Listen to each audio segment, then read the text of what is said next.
Hey everyone, PushingUpRoses here, and happy holidays. Or should I say, horror holidays. One of my favorite things to do around Christmas is watch questionable holiday movies, because I am just so relatable. Because there are a million films to choose from, I decided to make it easier on myself and read some listicles on what people deem the worst Christmas movies of all time. The first movie I found was Christmas is Cancelled, and it was so cringy that I couldn't muster up the will to watch it, let alone write a review on it. I'm gonna punch you in the throat, widow raper. God, I wish I was dead. The second movie I found was Angel of Christmas, a Hallmark movie so fraught with issues that I couldn't look away. It should have been a horror movie, but according to IMDb, it's a comedy romance, a rom-com, but according to the Hallmark movie website, it's a drama. It is not a drama, and it's barely a comedy. It's an abomination. And speaking of horror, definitely be sure to watch this video to the end to see something extra special by me. Let me summarize this movie quickly and then we'll get to the snark. Copy editor Susan wants to be a newspaper reporter for her company, but her stories are rather lackluster. She finds her family's tree topper, a horrendous wooden angel statue with a curious history, and decides to write about it. During her research, she meets two men and she must choose between Derek, a manila envelope, and Brady, a quirky artist. Featuring typography by David Lynch, fake messenger apps, paint face, 72-point font size, pushy parents, and cursed Christmas baubles. We begin our story with a flashback. This young man wants to woo the love of his life with a huge wooden angel, but she doesn't accept it. The fuck am I supposed to do with this? Cut to modern day where we meet Susan, who cannot figure out how her alarm clock works. She's your typical Scrooge, someone who just can't get into the holiday spirit.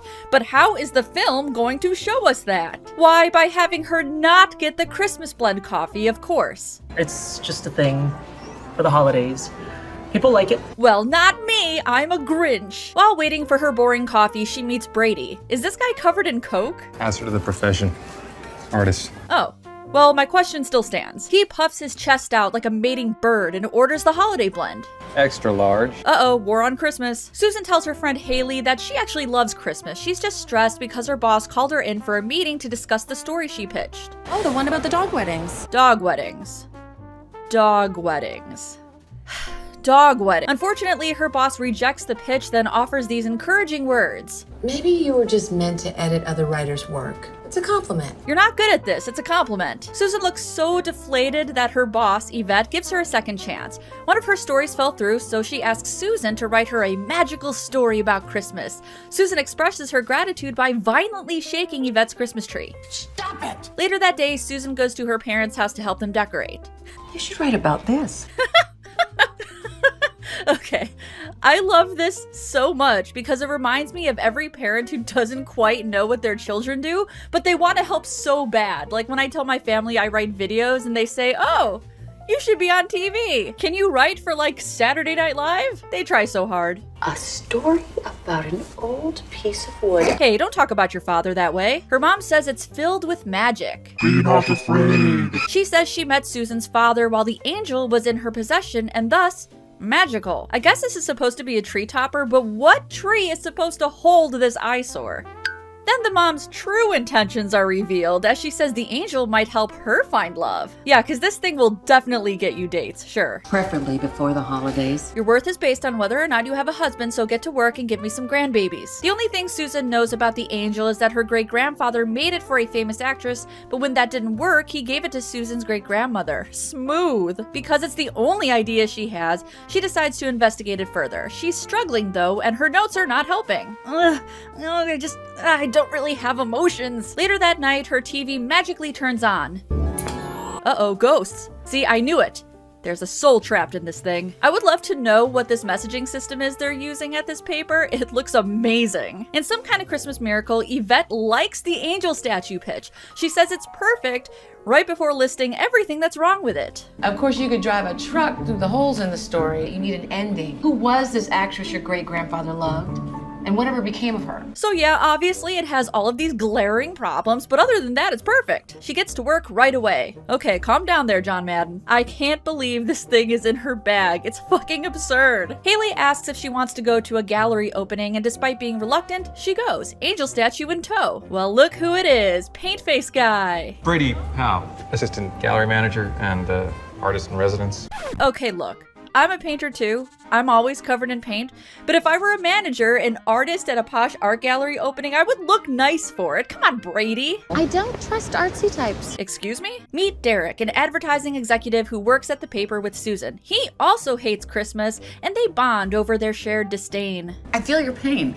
Aw, they're in love. On the way home, Susan fantasizes about what it's like to have a normal tree topper. She runs into Brady yet again, and he asks her out for a drink.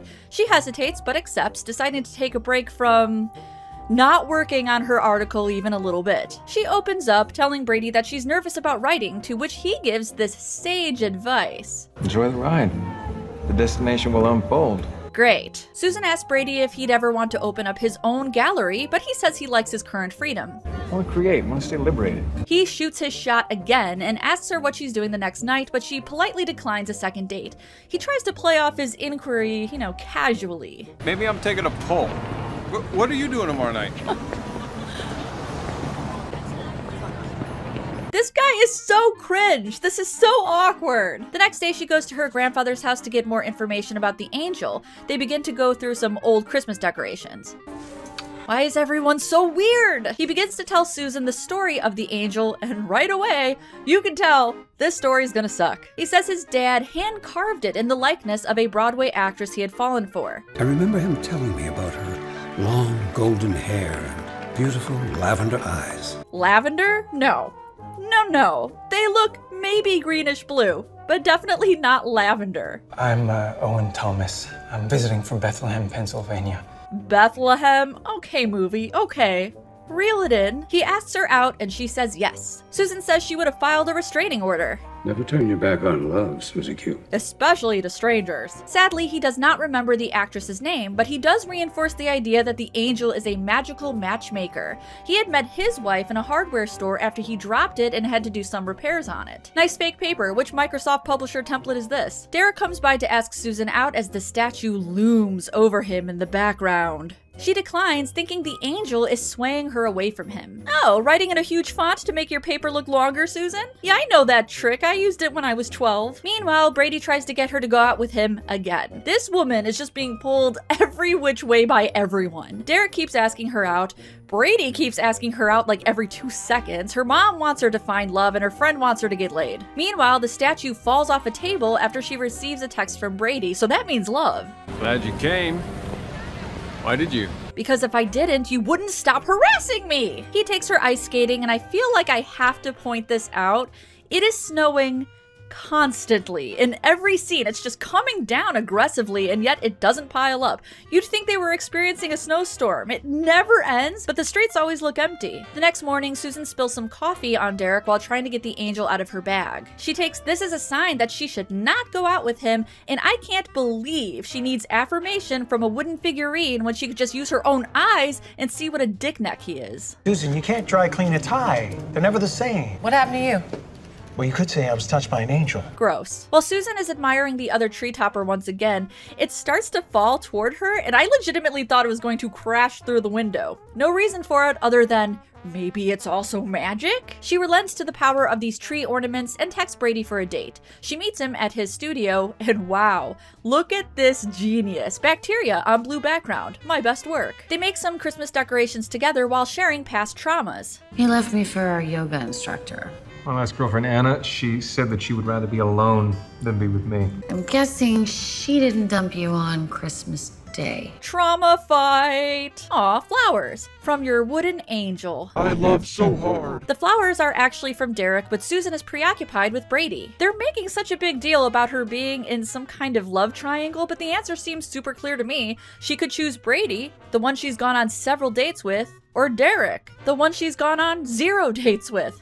I just don't know. Susan's grandfather has found more pertinent information. After cleaning up his basement of junk, he finds a blueprint for a cottage, and that sparked more memories about the Christmas angel. Thomas invites his new love back to Bethlehem, Pennsylvania, and he is giving her a year to have fun in New York, and then she can settle down with him in a cabin he'd built with his own hands. Seriously? You're asking her to leave her Broadway show? Have you lost your mind? She says no, but he has hope that in a year, she'll say yes. He also says the angel is the reason Thomas met his true love. After the actress said no, he tried to pawn it off at a church. Why is he holding it in a sheet? Anyway, he meets a woman at the church who tells him to keep it because he made it and it's special. He doesn't want to, but she tells him to keep it for a year, and if it doesn't bring him good luck, the church will take it. Why is everything happening in 1 year increments? This woman became Susan's grandmother, who must have been a saint to want to keep her husband's weird romantic gift made in the likeness of his ex. Later that night, Susan and Brady find an article about the Christmas Surprise, the show the actress was in, with a photo of her great-grandfather in front of the theater. In a stroke of genius, Brady tells her to Google it. Premiered on Broadway in 1926 at the Orpheum Theater in Manhattan.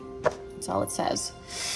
It's a dead end. Wow, she closed that laptop so fast. Well, I tried. Brady suggests they visit the theater, which is still there. She meets up with somebody who works at the theater. If we're going to find anything, it'll be in this. This box contains a laptop, which contains Google. They open the box and find an old playbill starring Jessica Rose. I cannot believe it is still snowing, I really can't. While tree shopping, Brady asks Susan to spend Christmas Eve with him at his parents' cabin. I'm not going away with you. I've known you for all of what, 2 weeks? Well, at least she has some sense. Usually these holiday rom-coms cover a few days to a week span. Good for you, girl. Set those boundaries. Susan? Oh! Uh-oh, time for an awkward encounter with Derek. Brady asks if he should be jealous. Of who? The, male model-looking condo-buying office guy. Male model? Look, okay.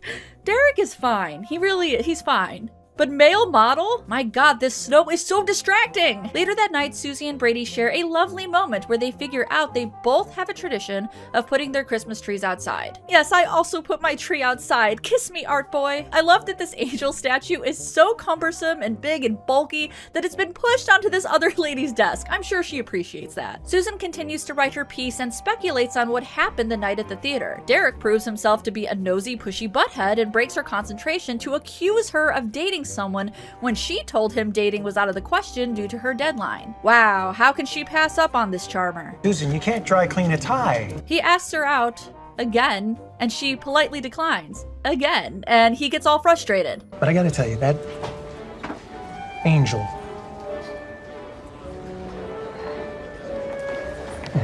You gotta tell her nothing? What was that? Where are you going? On a date later that evening, Brady tells Susan he has an opportunity to open an art gallery, but it's in LA. Susan is happy for him and asks when he's leaving, but he implies he might be trying to leave himself open to other things, like love.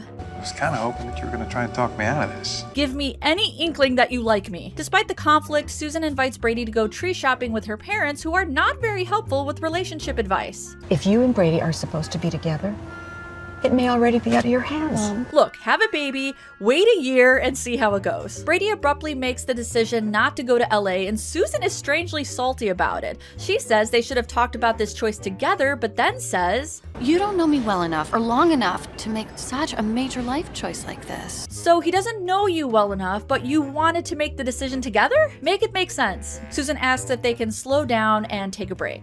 That jerk that dumped you on Christmas Eve for his yoga teacher? I am not that guy.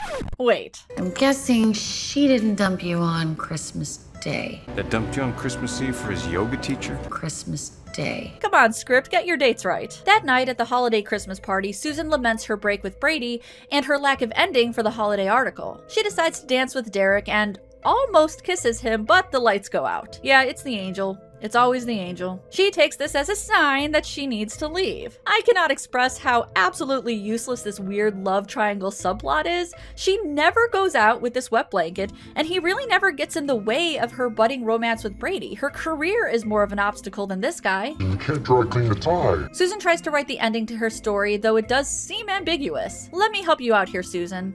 In conclusion, as you can see, I have shown that the overall message of the tale is the angel is alive. The next morning, Susan gets a package. Oh, it's a painting. Whatever could the subject be? Oh, God. The gift is, just too much for her to bear, and she decides to find Brady weathering the ongoing winter storm. She even purposely buys the winter blend coffee, and just look at her reaction. So unnecessary. At first, Brady is less than enthused to see her, but he warms up and invites her in. She tells him she wants to have a great Christmas Eve with him no matter where their careers take them. He asks how the article is going and she says, "Still don't have an actual ending for my article, but I'm turning it in anyway." Excuse me, what? You wanted to be a writer, you begged your boss to work with you, she gave you another chance, and you want to turn it in unfinished? Cool, cool, cool, cool, cool. Just fuck up my shit then. Even though she doesn't have an ending, she goes to the study to polish things up. Yes, write for me. Write for me, my angel of Christmas. While trying to find a pen, Susan finds a bunch of old letters addressed to Brady's great-grandmother. Your great-grandmother's name was Mabel McNutt? Mabel McNutt? I can't. The letters are sent from Bethlehem, Pennsylvania, and they figure out that yes, Susan's great-grandpa was writing letters to Mabel McNutt, aka Jessica Rose, which was her theater name. Oh, but that's not the end. Oh no, there's an even bigger reveal. Remember those blueprints Susan found at her grandpa's house? Those were for this cottage. Wow. Brady decides not to go to LA, and now Susan has the perfect ending for her article. She sends it in on time and breathes a sigh of relief. The next morning, Brady brings Susan a clearly fake paper with her story on the front page. And it's all thanks to that weird wooden angel. Merry Christmas, my children. And that was Angel of Christmas, a movie that exists. It currently has a 29% on Rotten Tomatoes, and here's a review from Letterboxd. Creepy. I hope you enjoyed this video, and I hope you were not too horrified by the existence of this blatantly cursed statue. Please share your cursed Christmas statue stories in the comments below, and happy holidays. You should write about this.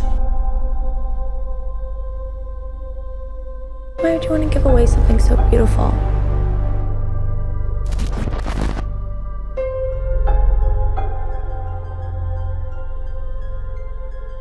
Susan, you can't dry clean a tie.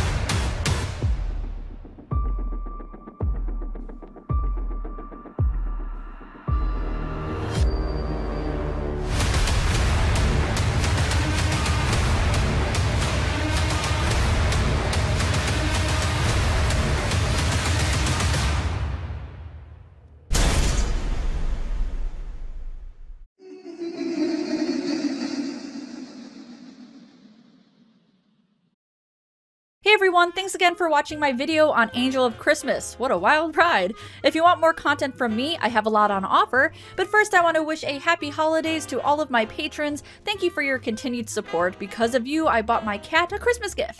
If you're interested in supporting the channel, please check out my Patreon campaign, and if not, the best gift you can give me is the gift of a comment, share, or like. If you want to see more from me, I have a few suggestions on the screen. On the right, you will find last year's Christmas movie review featuring Melissa Joan Hart and Jason Priestley, and on the left you will find a video on the much underappreciated Muppet Family Christmas. Thanks again, and as always, I will see you in the next one.